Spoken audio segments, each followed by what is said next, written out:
मेरे साथ नवनीत राणा हैं जो हनुमान चालीसा पे जो उनकी लड़ाई शुरू हुई है उसको और आगे लेकर जा रही हैं वो। अब आप लोग दिल्ली में भी हनुमान चालीसा पढ़ेंगी, आरती करेंगी, क्या वजह है इसकी? दिल्ली क्यों आपने चुना इस बार? मैं आज दिल्ली जो सभी मेरे सेंट्रल के जो लीडर्स हैं उनको आकर सब अपनी जो व्यथा है वो बताने के लिए यहाँ पर आई हूँ। इतने पेन्स में भी मैं दिल्ली में ही बैठी हूँ और 14 तारीख को जब संकट जो हमारे महाराष्ट्र में है, संकट के नाम से जो आए हुए हैं उद्धव ठाकरे जी, वो मुंबई में एक सभा लेने वाले हैं। तो वो संकट जल्द से जल्द दूर हो इसके लिए 14 तारीख को फिर आरती करना है मुझे संकट मोचन के मंदिर जाकर, क्योंकि बोलते ना संकट कटे मिटे सब पीरा, जो सुमरे हनुमत बलबीरा। जो नाम उसका स्मर करता है उसके सब संकट दूर होते हैं।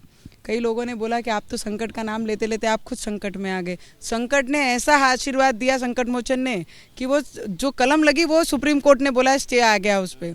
तो मुझे लगता है वो संकट जल्द से जल्द उद्धव ठाकरे का खत्म होना चाहिए, इसलिए मैंने हनुमान संकट मोचन के मंदिर में उस दिन आरती करने का ठहराया। 14 तारीख को जो उद्धव ठाकरे रैली कर रहे हैं उसमें आपने एक और बात कही है, आप चाह रही हैं कि उद्धव ठाकरे ये अनाउंस करें कि वो चुनाव लड़े। तो चुनाव तो आज तक लड़ते नहीं आए हैं उद्धव ठाकरे, बल्कि ठाकरे परिवार का आदित्य ठाकरे चुनाव लड़े थे। तो उद्धव ठाकरे को क्यों आप चुनौती दे रहे हैं? मुझे लगता है कि हमारे बाड़ा साहब ने कभी भी पद के लिए काम नहीं किया, लोगों के लिए काम किया, सिर्फ सैनिकों के लिए काम किया और सिर्फ सैनिकों को मोटा बड़ा करने के लिए काम किया। पर उद्धव ठाकरे ने टोटल ऑपोजिट हिस्ट्री निर्माण की। वो खुद के लिए काम करते, खुद के पद के लिए काम करते, खुद के स्वार्थ के लिए काम करते हैं। इसलिए उनको मैंने चेतावनी दी है कि आपको तब पता लगेगा कि एक आम आदमी की तकलीफ क्या होती है, क्योंकि आज तक कभी किसानों के खेतों में जाके उन्होंने पता नहीं किया। जितने भी लोग बेरोजगार घूम रहे हैं उनकी कभी बातचीत उनसे की नहीं। लोड शेडिंग का वो डिपार्टमेंट का इतना बुरा हाल हमारे महाराष्ट्र में, उस विषय पे बात करते नहीं हैं। जितने भी मुद्दे हमारे महाराष्ट्र के उन पे कभी भी चर्चा नहीं करते, कोई क्षेत्र में जाते नहीं। इसलिए उन्हें आह्वान किया है, अगर कुर्सी से इतना प्यार है तो लोगों से भी प्यार कैसा होता है, लोगों के बीच में जाके पता लगता है।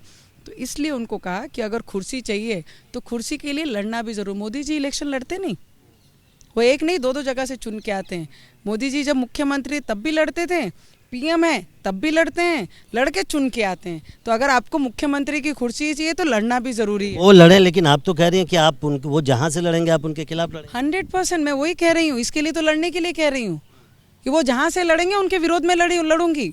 लोगों को खून का पानी क्या होता है, आखिरी ड्रॉप का जो ब्लड अपने शरीर में होता है वहाँ तक मेहनत करना किसे बोलते हैं। इसके लिए उनको आह्वान किया। 14 तारीख को उन्होंने उत्तर देना चाहिए कि वो कौन से क्षेत्र से लड़ेंगे और उस क्षेत्र से मैं तैयारी करूँ। अगर वो विधानसभा का चुनाव लड़ेंगे तो आप भी विधानसभा चुनाव लड़ेंगे? तो फिर रवि राणा जी लड़ेंगे।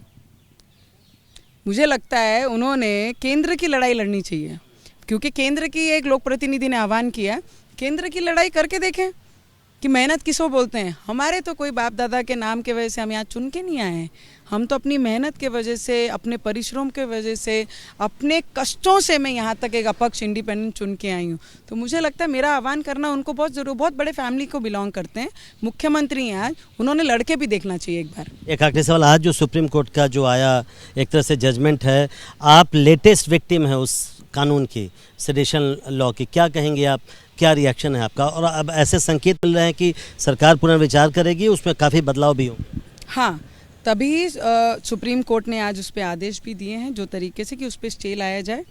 और जिस तरीके से प्राइम मिनिस्टर जी, गृह मंत्री जी, लॉ मिनिस्टर, जो हर इम्पॉसिबल चीज़ जो देश में जो 70-72 सालों से किसी ने हाथ भी नहीं लगाया, उस पर चर्चा भी नहीं की, उस चीज़ को लेकर ये केंद्र सरकार इतनी सीरियस है कि हमारे देश के कोई भी व्यक्ति पे ऐसी नाइंसाफ़ी नहीं होनी चाहिए करके वो ये लॉ को, ये ऑफेंस को इस पे अमेंडमेंट्स लाने की बात कर रहे हैं और हाउस में आके इस पे चर्चा होके इसमें चेंजेस क्या होने चाहिए उस पे चर्चा की बात करें, क्योंकि प्राइम मिनिस्टर देश के हित में काम कर रहा है, ना कि हमारे उद्धव ठाकरे हिटलर जैसे लोगों के विरोध में काम कर रहे हैं। बहुत बहुत शुक्रिया। तो ये लड़ाई और बढ़ रही है, ये बिल्कुल साफ दिख रहा है। और अब एक बड़ी चुनौती उद्धव ठाकरे को नवनीत राणा दे रही हैं कि वो जहाँ से भी चुनाव लड़ेंगे, अगर वो चुनाव लड़ेंगे तो उनके खिलाफ वो भी मैदान में उतरेंगी।